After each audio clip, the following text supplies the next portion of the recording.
കുഴ എങ്ങനെ തെറ്റാം? നമ്മളുടെ ജോയിൻറ്റിൻ്റെ ഇടയിൽ ലിഗമെൻസും ബാക്കിയുള്ള കണക്റ്റിംഗ് സ്ട്രക്ചേഴ്സ് വിട്ടുപോകുമ്പോഴാണ് ഈ പ്രോബ്ലം വരുന്നത്. പക്ഷെ ഇതെങ്ങനെ വിട്ടുപോവാം? ഡെഫിനറ്റ്ലി വീഴ്ച വരുമ്പോൾ കൈ കുത്തി നമ്മൾ വീണാൽ നമ്മൾ ഫുൾ വെയ്റ്റ് ജോയിൻറ്റിൽ വരും. ഇതൊരു ഭാരം ചുമക്കുന്ന ജോയിൻ്റ് അല്ല. ഇതിൽ കുറച്ച് ഇഷ്യൂസ് ഉണ്ട്.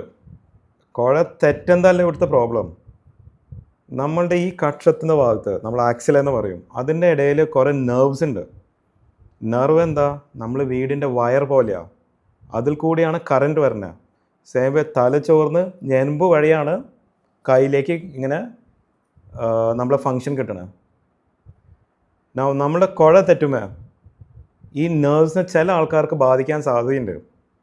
എസ്പെഷ്യലി ബൈക്കിൽ നിന്ന് തെറിച്ച് വീഴാം, അല്ലെങ്കിൽ മോളിൽ നിന്ന് വീഴാം. നല്ല ഫോഴ്സ് വന്നാൽ, എസ്പെഷ്യലി ഇങ്ങനൊരു ഫോഴ്സ് വന്നാൽ ആ നെർവ്സ് ഇങ്ങനെ പെട്ടെന്ന് സ്ട്രെച്ച് ആവും. സോ അത് ഭയങ്കര ഒരു ഇമ്പോർട്ടൻറ്റ് പോയിൻ്റാണ്. അത് ചിലപ്പോൾ മിസ്സാവും. ഇപ്പോൾ കഴിഞ്ഞ ആഴ്ച എനിക്ക് ഒരു സിമിലർ കേസ് കിട്ടിയിട്ടുണ്ടായിരുന്നു. ബിക്കോസ് അത് ട്രീറ്റ്മെൻറ്റ് കറക്റ്റായിട്ട് കിട്ടിയില്ലെങ്കിൽ പിന്നീട് കൈയൊക്കെ ഫങ്ഷൻ കിട്ടാൻ ബുദ്ധിമുട്ട് വരും.